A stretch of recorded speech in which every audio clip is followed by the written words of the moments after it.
It's both interesting and disturbing to see the lengths that people will go to in order to remain politically correct. Whether they are trying to display the most updated version of feminism, or the newest form of inclusion, or even the most current form of equity possible, the lengths that are gone to and the hoops that are jumped through never ceases to amaze me. And I cannot help but think that there is a very malicious motive behind the decision to make all of these changes. It's not in the name of wanting to represent those people groups that have typically not received leading roles in the past. If that were the case, then Seven Little People would have been cast in the roles of the dwarves, which could be a breakout role for actors from that community. The term dwarf in this context is not an offensive term because they are referring to a species from a fantasy world where such things are completely normal. To change all of that simply demonstrates a lack of understanding in the property that Disney has created. But when in the last few years have we ever been able to expect that Disney will show some comprehension about their own creative works? The way they have handled the dwarves in this new live-action movie is just a further example of their own incompetence. On a surface level, some people might think that it's rather obvious all the things they have done wrong. From not using the more sensible demographic choice for the role, from gender swapping the dwarves, to race swapping, and everything in between. But if we look even further, there are even more reasons as to why these changes in the classic fairy tale are so abysmal.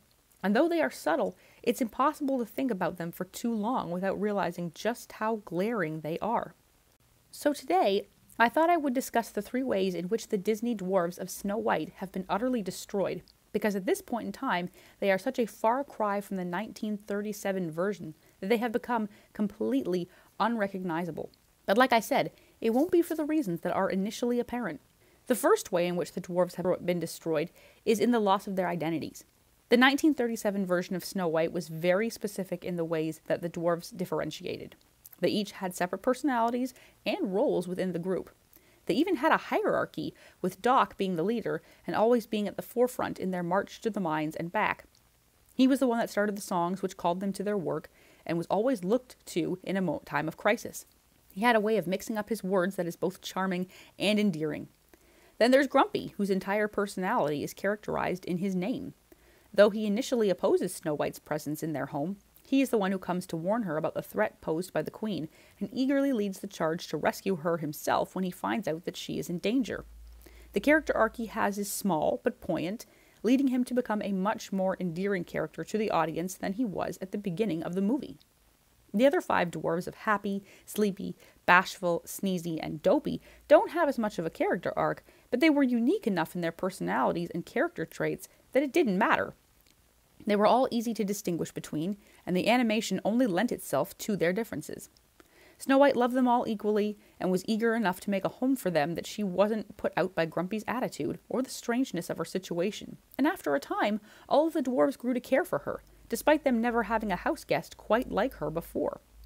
And despite the fact that they were more different than what Snow White was used to, it was their differences and inherent kindness and soft hearts that drew her to them. Their personalities aided in their identity, and each child that watched the movie was able to understand that none of the dwarves were exactly alike and love each of them for their personalities regardless. All of this was easily displayed in their names, and now, because they are no longer the 7 dwarves and instead the magical forest creatures, there no longer is that differentiation.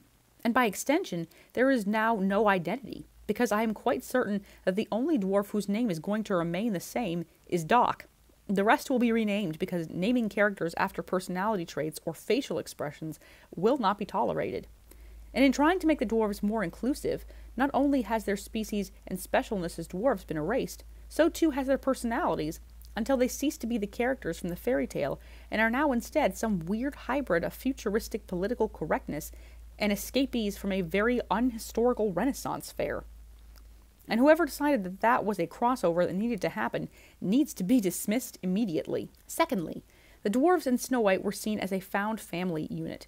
The dwarves went to work in the mines, and Snow White took care of the home and made sure it was looked after, ensuring that meals were prepared and that the home was clean. This was an arrangement that she had worked out with the dwarves as repayment for living with them when they had taken her in and hid her from those pursuing her. She was not their servant or their maid. Instead, she was a guest who paid her room and board the only way that she could. Along the way, she and the dwarves became a family, spending the evenings together, singing songs and laughing. They all loved each other and demonstrated that in the only way that they knew how, through acts of service. The dwarves demonstrated their care for Snow White in sharing in the home that she had made for them, and she demonstrated her care for them by taking care of them all with the skills that she possessed. There was no power imbalance. Snow White wasn't a slave. She could leave any time she wanted, and yet she stayed because she loved the dwarves and they loved her. Enough that they took on the witch at the end of the movie because they thought that she had killed Snow White and they wanted justice for their friend.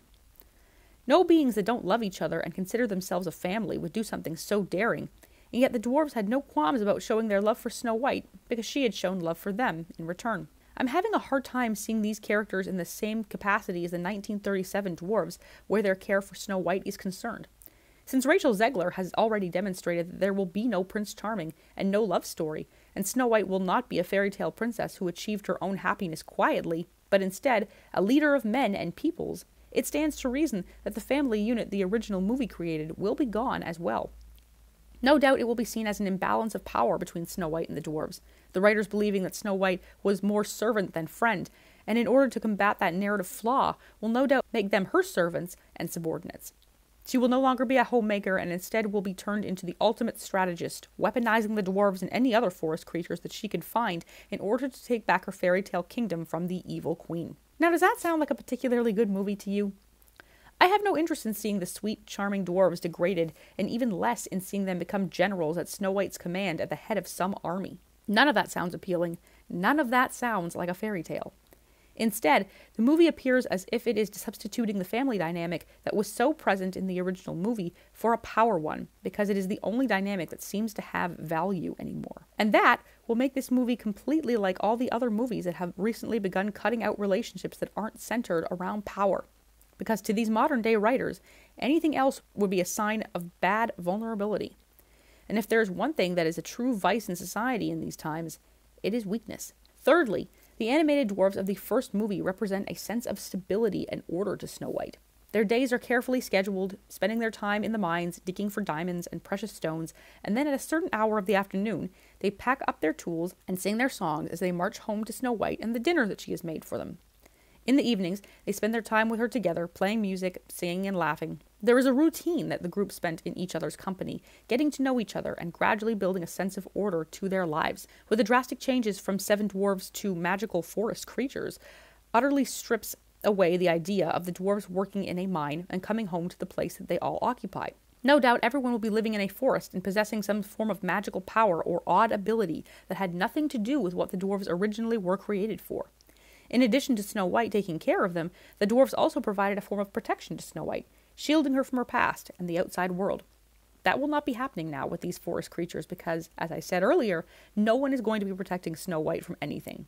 She's a strong, independent leader of a princess, and just as there exists no Prince Charming to save her, the magical forest creatures won't be stepping into the role of protection either, because it goes against the message that this movie is trying to send. So there will be no single identity, no family structure, no stability and order, basically all of the things that we loved about the dwarves from the 1937 movie.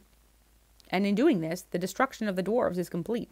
Add to that the after effects of Peter Dinklage's comments, and you have a result that is completely unlike anything the original movie intended or the fairy tale created. So what you have is nonsense. Thanks so much for watching this video, guys. Be sure to let me know your thoughts about the new and improved magical forest creatures / Renaissance fair rejects down in the comments section. Until next time, everyone.